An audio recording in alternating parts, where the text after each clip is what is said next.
Hello YouTube. Alright, I received an ASRock board yesterday from a friend of mine. I got it's an A770DE Plus. This board was given to me because the computer it was in was having issues with it. Windows XP was running on it, and one day it just stopped booting. It just stopped. It would boot from the BIOS, but it just would not boot from the hard drive. It just got black. You got nothing. I don't know what that's about.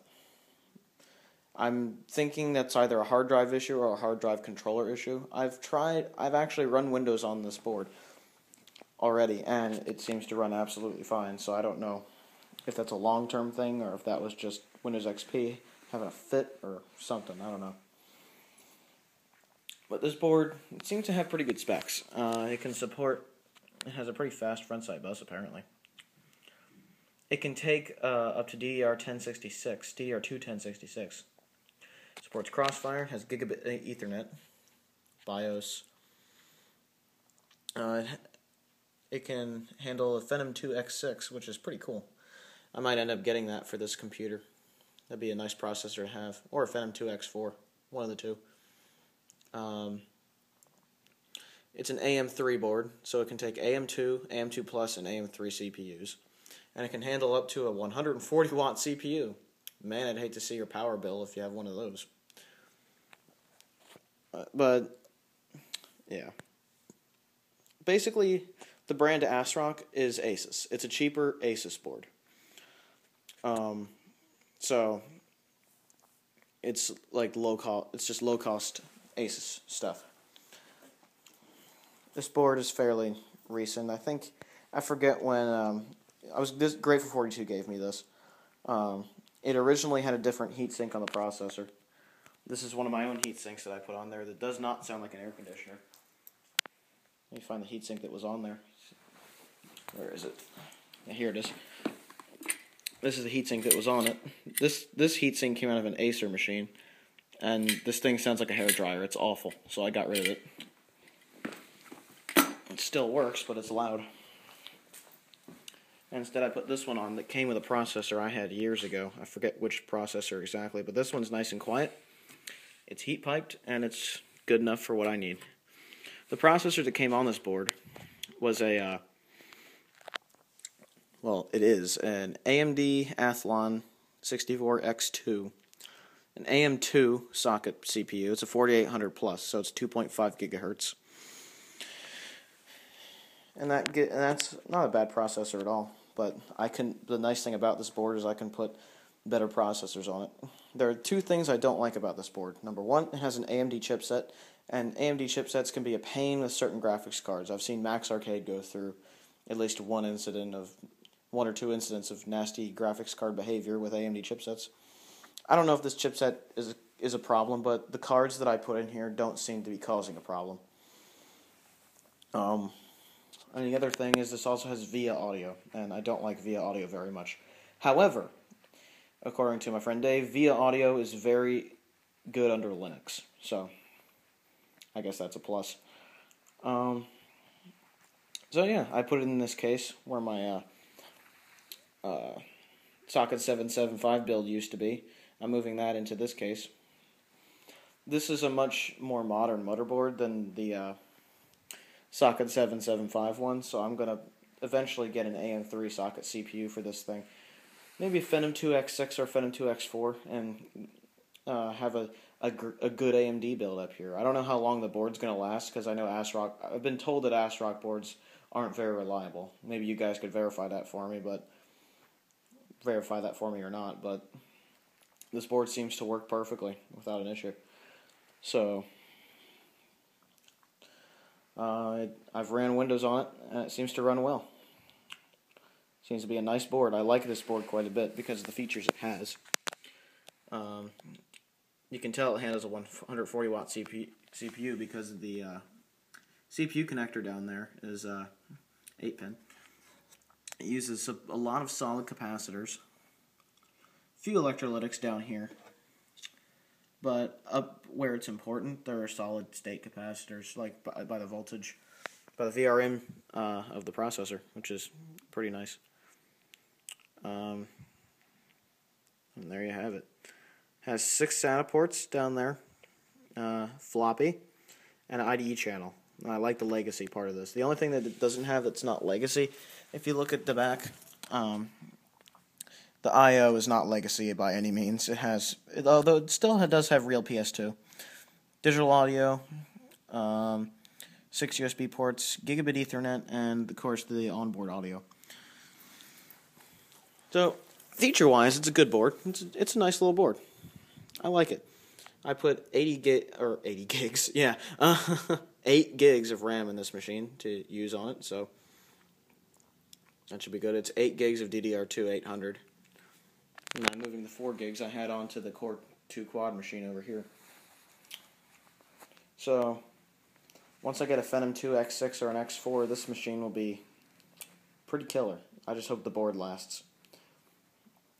My friend thought the board was actually gone, but I'm wondering if that issue isn't the SATA controller or the drive itself. I'm tending to think it's the drive itself because a particular Seagate drive he has, it gets hot enough to cook an egg on, and that's not good.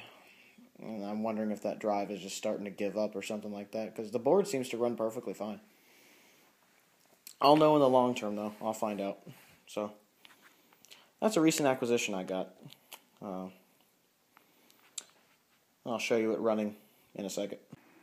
Okay, so here I am installing updates on the machine that's now been installed into this case. I do plan to get definitely get a bigger processor for this machine. I was looking at the prices on Newegg, and I can get a Phenom 2 X4 965 Black Edition for about $110. An Athlon X4 is about $10 less, so I think it's worth picking up the Phenom 2 X4 and possibly a cooler along with it. I just hope the ASRock board lasts, and then that what happened was not a long-term issue to do with the board, because it seems to be working great right now. Yeah, I'm making it my secondary machine, since I'll be, and one thing I've missed having an AMD build. Just when you come and I can do one again, you kind of miss. AMD is what I started out with, so it's kind of like coming home, having an AMD build again. It really is. So I have this board.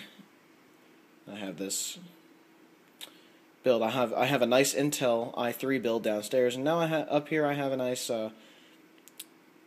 It's kind of last generation AMD. It has AM3, but it's not the Bulldozer platform and everything. But hey, that's okay. I can still put a 6-core processor in it. That still makes it pretty damn fast. It's DDR2 based, so it technically is last generation. Oh well. Alright, I have everything the way it should be. So let's turn on the speakers here. And here we go.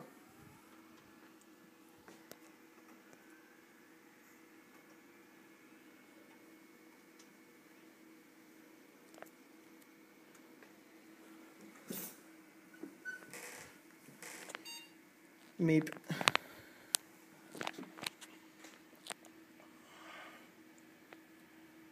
This light out there is in the way.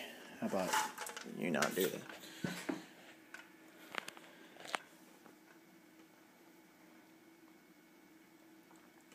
Again, this is running off of an AM2 socket processor.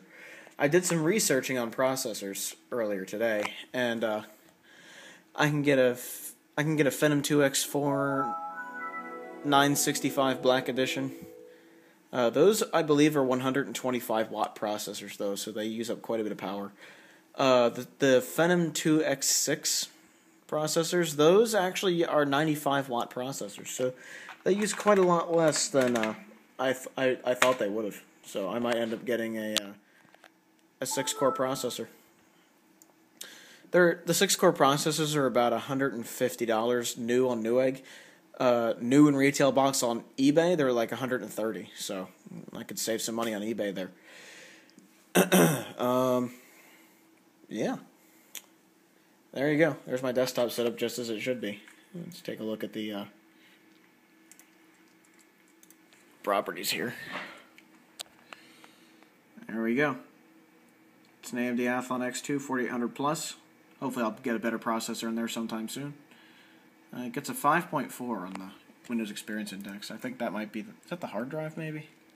No, it's the processor. Look how slow the processor is compared to everything else. Oh, Jesus. My RAM is fast. My hard disk is 5.9 because every hard drive is 5.9. The processor is the bottleneck in the system right now.